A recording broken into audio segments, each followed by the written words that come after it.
बीच की दूरी का सूत्र पढ़ा हमने, b बराबर √ x2 - x1 का whole square plus y2 - y1 का होल स्क्वायर। हमारे पास x1 y1 और x2 y2 क्या है, x1 y1 ही है और x2 y2 है।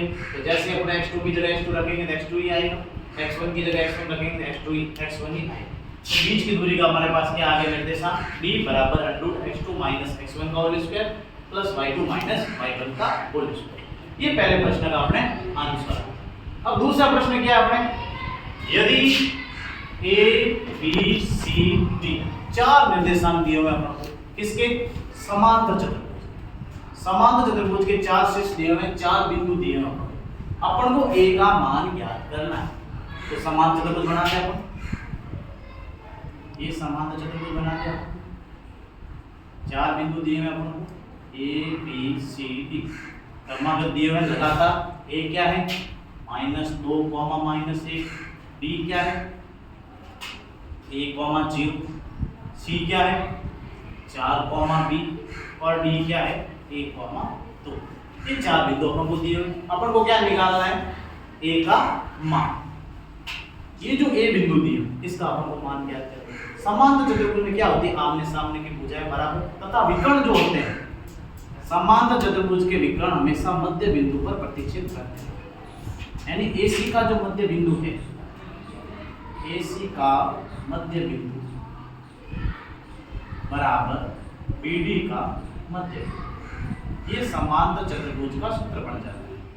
तो समांतर चतुर्भुज के विकर्ण हमेशा मध्य बिंदु पर प्रतिच्छेद करते हैं। तो AC का मध्य बिंदु निकालेंगे, ये A x1 y1, ये C बन गया x2 y2। जैसे अपना मध्य बिंदु का सूत्र लगाए, ये सूत्र निकालेंगे, AC का मध्य बिंदु क्या होता है, x बराबर x1 प्लस x2 बट्टा 2। x1 कितना अपने पास -2, x2 कितना है 4 बट्टा 2। 4 में से 2 गए, दोनों के निशान अलग अलग है, घटाएंगे कितने रहे 2 और 2 में 2 का भाग 1। x का मान क्या आ गया 1।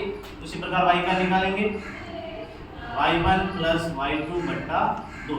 y1 कितना है -1, y2 कितना है b बट्टा 2। तो क्या आ गया -1 प्लस b बट्टा 2, ये आएगा।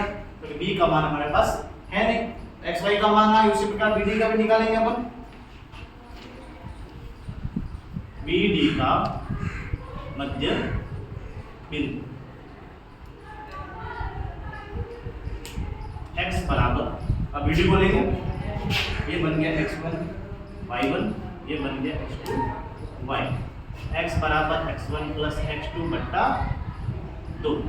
x1 कितना है अपने 1, x2 कितना है 1, 1 प्लस 1 बट्टा 2। ये भी x का मान है bd का, और ये भी x का मान अपने 1 जो हमने निकाला। ये दोनों मान आपस में क्या होंगे, बराबर होंगे। बराबर क्यों होंगे, तो AC का मध्य बिंदु बराबर BD का मध्य बिंदु।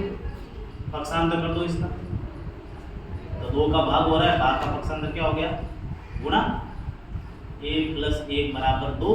अब 1 का पक्षांतर कर दो, 2 माइनस 1, a का मान कितना आ गया 1। a का मान अपने क्या आ गया 1, a का मान निकालना था और a का मान नोट कर, पहुंच कर दे।